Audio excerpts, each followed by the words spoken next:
This is the Best Man podcast where Dave and Joe are about to review a drummer. We're going to watch, who is it, Dave? Todd Sucherman. Todd Sucherman, and he plays for Styx.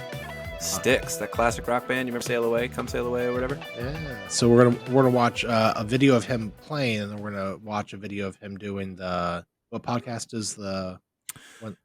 It's a drum channel called Drumeo where they do a first time listening kind of series where drummers will listen to a song for the first time ever. They've never heard it before in their life, and then they try to attempt to play it after hearing it for a little bit. Yeah. Like sometimes they play it one time through and then they get to try to attempt to play it. Other times they let them listen to it as many times as they want, and they can chart it out or do whatever they need to do to actually learn how to play it.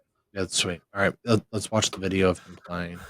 All right, so this is him playing with Styx, and he plays traditional. So don't get freaked out if you're not used to traditional playing from a drummer standpoint.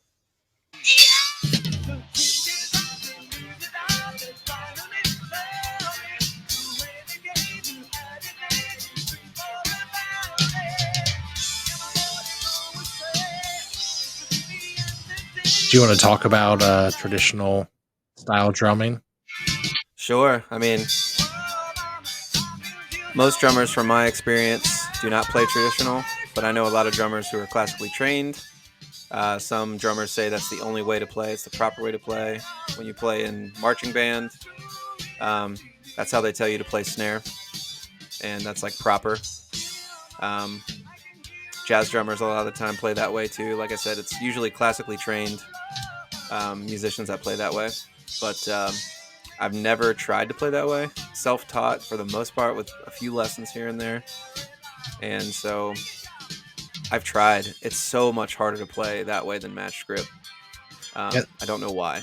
So I did the I know you marching played a marching band. band. I did all of that, and like the orchestra music and all of that shit, and like we were trained the grips, but we weren't trained you have to do this way or that way. And like, so I know a lot of drummers and a lot of orchestras and bands, like, this is how you have to hold the sticks, this is how you have to do this. And so like we were trained, but we were given the option of what felt most natural. For me, like it felt uncomfortable, and like I just never could get into it.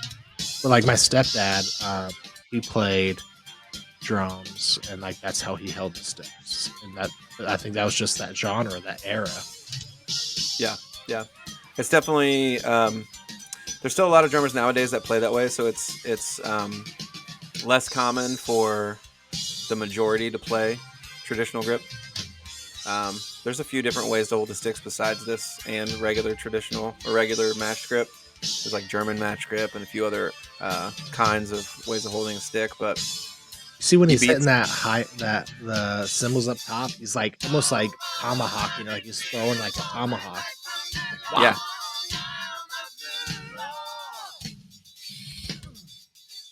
It's good. Killer drummer. That drum set's tight around him. It's very close. It's very stacked up on him. Yeah, so I could show you another one.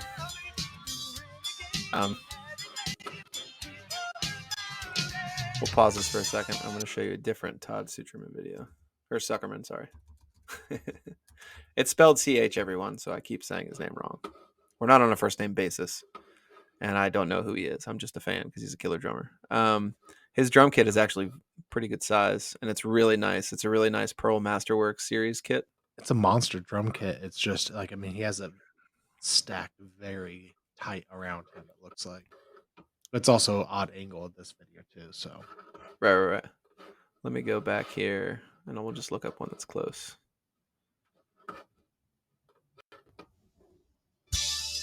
Oh yeah, huge. That's so tight around. Like that's like shit on shit on shit.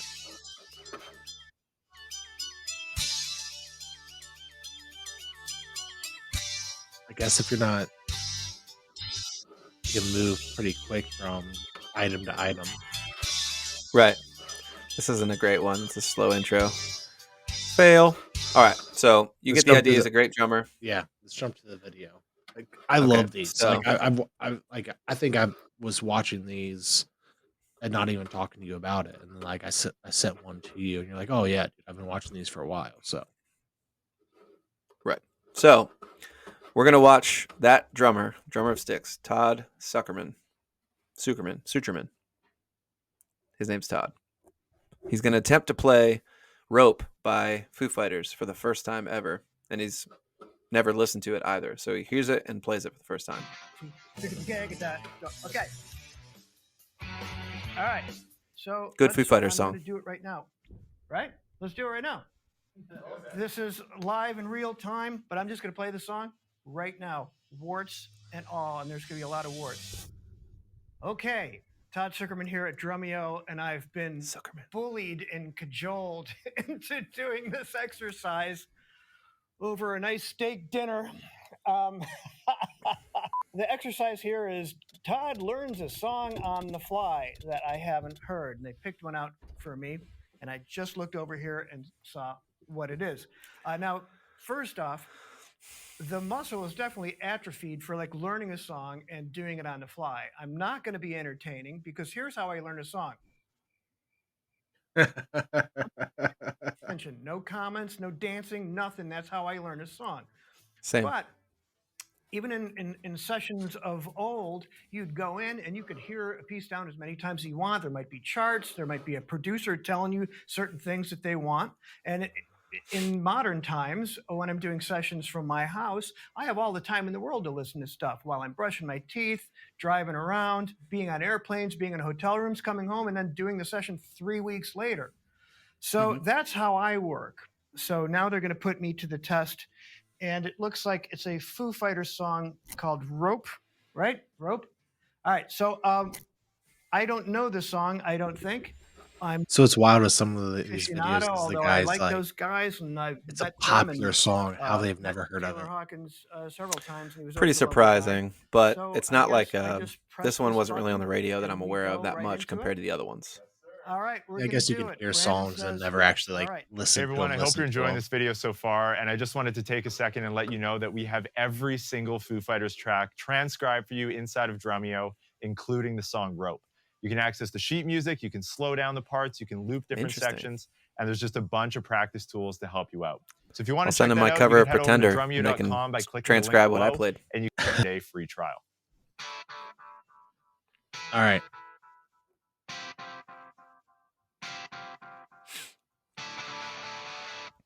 Huge drum kit. Yeah, massive.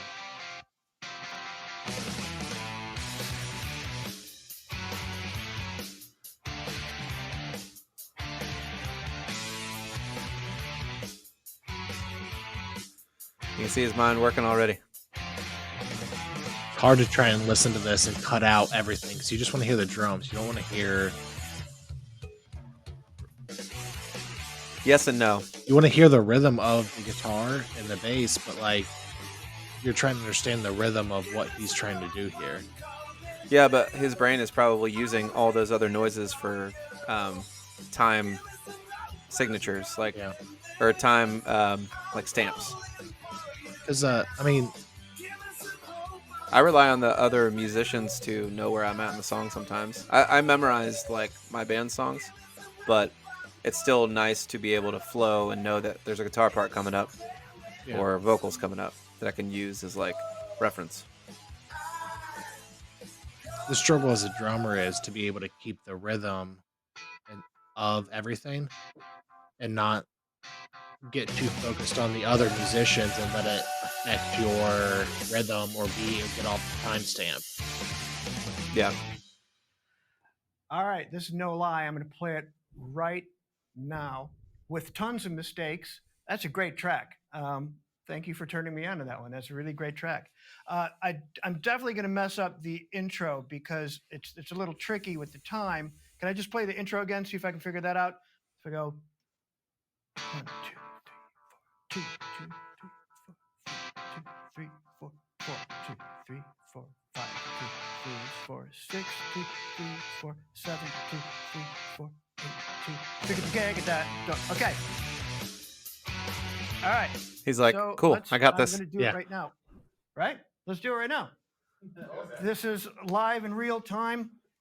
My apologies to Foo Fighter fans beautiful set. and to my respects to Taylor on this one. Yeah, that's another But I'm Pearl just gonna play the Masterworks song kit. right now, warts and all, and there's gonna be a lot of warts. Pearl makes some nice drums.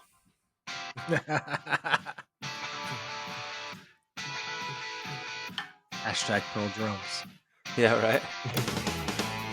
You're welcome, John. John F. He's a Pearl rep, by the way.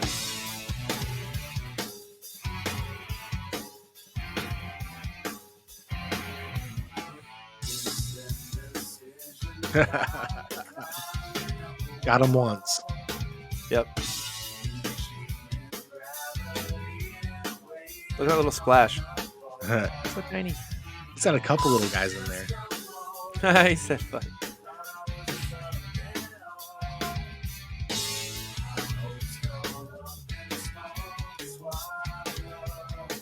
If you don't know what you're doing, would you start throwing in a fill or a cymbal hit here and there just to kind of clean it up? Whether it's No, I actually would in try it or to- not. I would try to follow the rhythm of the like bass if I got lost to keep that vibe going. He's a groover, dude.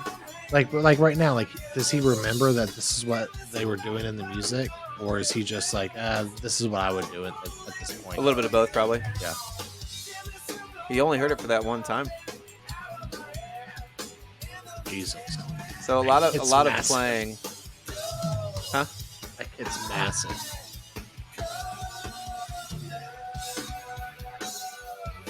You just showed that overhead look, and it was just Yeah. I'm definitely thinking about adding my rack tom back in, my second one.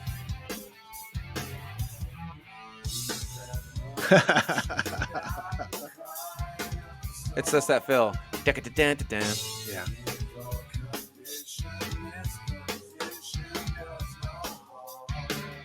He's grooving it a lot more than I think.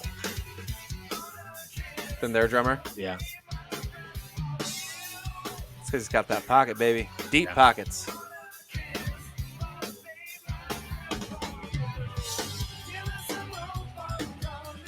He's a legend, though. Some of the stuff he wrote for Styx, Yeah. pretty really versatile drumming. That's so massive.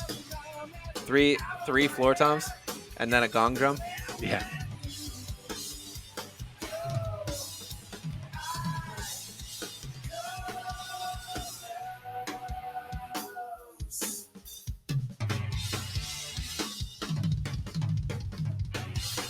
Damn.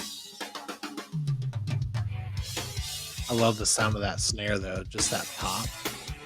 Yeah, I enjoy trying to see what it is. Looks like a Dunnet. Yep, that's a Dunnet snare. Those are really it- nice. he has it tuned real tight. Like I enjoy like a lot of like the '90s rock bands that had it tuned so tight where it was like almost like a pop, like almost like a bullet shot, like a bullet coming out of it. Yeah,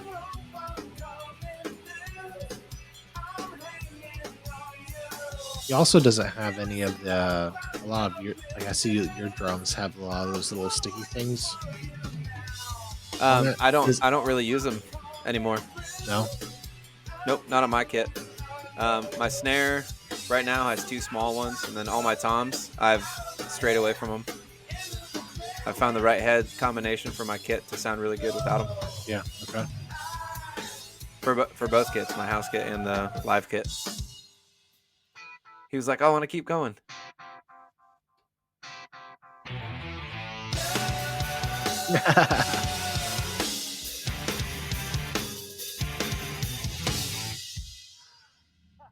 Oh. That was fun. You want to do one more take from the top? Now, so my